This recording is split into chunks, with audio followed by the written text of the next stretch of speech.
আগামী নির্বাচন একটা ভোট ফাল্লা দিতানি আপনারা দিতানি আপনার ভাই আপনার দাদা আপনার চাচায় যেগুনকে দিত চাই ওগুন্তরে বিরত একটানি না হইলে ও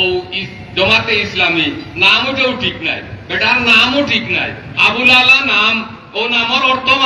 মিলাইয়া দেখো মাতাও আবুল আলা অর্থর নাম হইল কি যে সবচেয়ে বড় জাতর বাপ সবচেয়ে বড় জাত সে আমরা আল্লাহ আল্লাহর বলে হে বাপ জমাতে ইসলামীর ফাল্লা এটা ইনসাফর ফাল্লা না টগর ফাল্লা এই ইসলামর নামে দুকা দেওয়ার ফাল্লা এই জন্য এই হুঁশিয়ার হয়ে যাও যে কোন সামসাইনকে বুঝিতে না আমরা আশেপাশে গ্রামগঞ্জে তোমরা লাখ মুড় খাইয়া এই দেশ ছাড়ার এক সময় আসিব